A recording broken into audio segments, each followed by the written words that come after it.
I was reading this had like a family rating when it came out because they were like, well, it's animated violence, so like it doesn't affect people.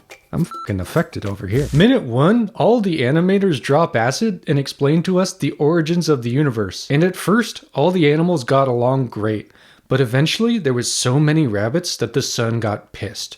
And he was like, because you obviously have no self-control, I'm going to have to do something really rude and invent predator animals. All with a deep biological desire to murder rabbits. And here we go. The predators begin massacring the rabbits. We are 2 minutes into this children's film and we have already witnessed 15 rabbits be skinned to death. That's too many. Also, P.S. There's some kind of demon rabbit that exists, so look out for that. As that horrific folktale wraps up, we transition to the peaceful and serene opening credits that lulls us into a false sense of security. Then we meet Fiver and Hazel, rabbit brothers. Fiver accidentally backs up into some billboard that really freaks him out, and then he has an apocalyptic premonition. As he's shaken to his core, Fiver tries to explain to his brother that they must leave because the end is near. A bunch of rabbits admit that they do sort of believe in Fiver's premonition, so they secretly make off in the night, entering the dark woods. Then some kind of rabid kung fu panda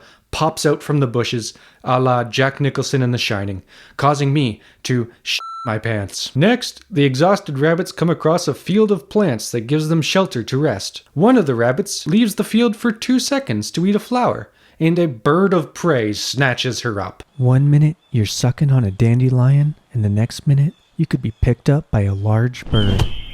Funny how life goes sometimes. As the rabbits move forward through the reigns of pathetic fallacy, they begin to question Fiver's premonition. As they're bickering, an old grandpa rabbit rolls up and welcomes them to his burrow. As they chow down, the old rabbit begins reciting some ominous poetry. Take me with you, stream.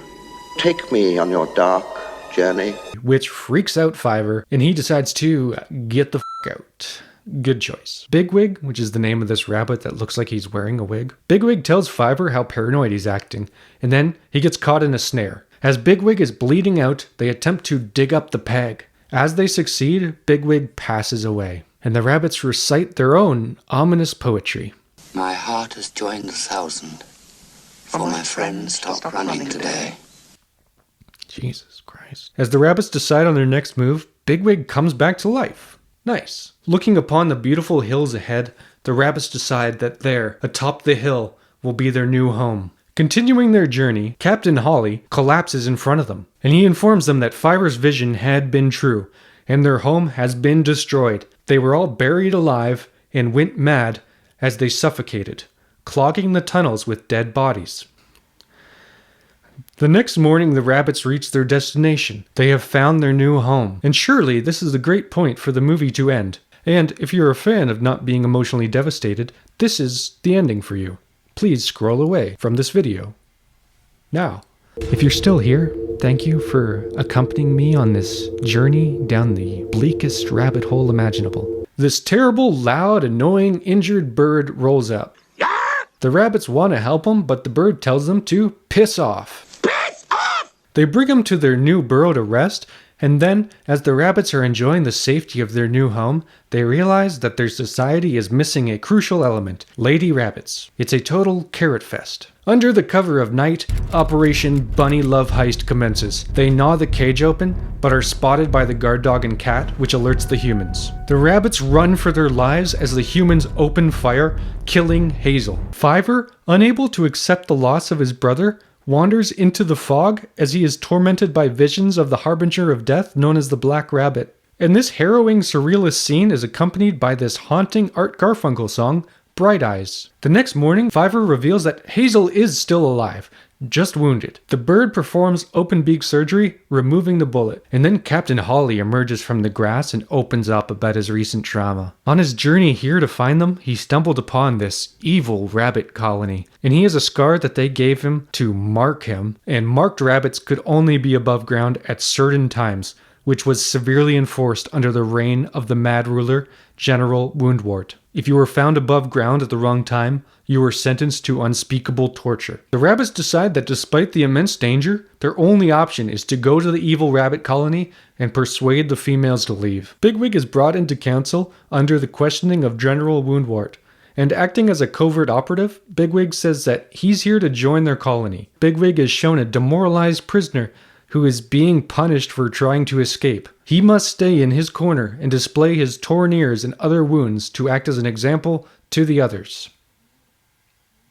And as the escape plan commences, Bigwig and the other rabbits all run for their lives. Infuriated by this betrayal, General Woundwort intends to unleash his full wrath upon the fugitives. As Woundwort rises to strike Bigwig down, the bird swoops in, striking the tyrannical leader. The rabbits take this chance to book it, heading toward the river as the army is in close pursuit. And just as they are cornered, the rabbits launch their boat and successfully escape. All is well in their new home. Life flourishes, and nothing could interrupt the breeze of tranquility that gently sways the grass. Nothing, except these assholes. With the evil rabbit army at the doorstep of their new home, our heroes decide not to run, but to take a stand and fight. While the rabbits reinforce their burrow, Hazel goes to talk to Woundwort in hopes of reaching some sort of peace treaty. Woundwort counteroffers with, "How about I just rip out everyone's throat? I'll tear out every throat in the place." The rabbits barricade themselves in as the enemy attempts to infiltrate. Seeing the rabbits defend their burrow made me realize I needed to build my own nest in case I'm ever attacked by evil rabbits. It was hard work, but I feel much safer. I'll sleep good tonight. Back to the cartoon. Fiver starts to lose it and has a severe meltdown. Cold. It's very unsettling. Inspired by his brother's ravings, Hazel quickly forms a plan. He recruits runners and takes off. Hazel prays to the sun god, but the sun replies that there is no bargaining in life. What is what will be. Hazel's just trying to have like a glimmer of hope, and the sun says hope is not allowed.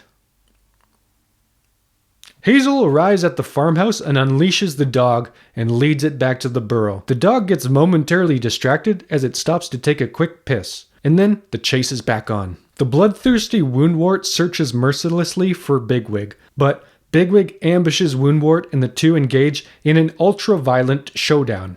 That is f***ing gnarly. The dog arrives, sending the rabbits into a mad frenzy.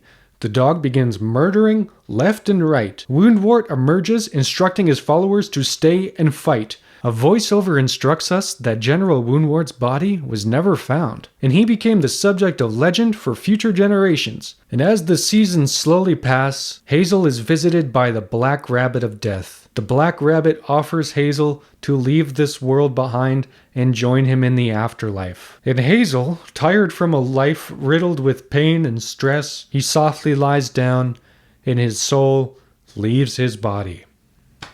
And that's Watership Down.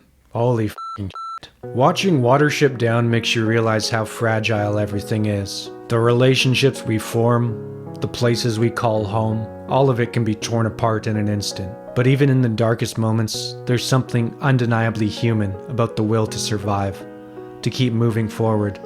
I don't know what's waiting for us at the end, but I know the journey there is worth fighting for.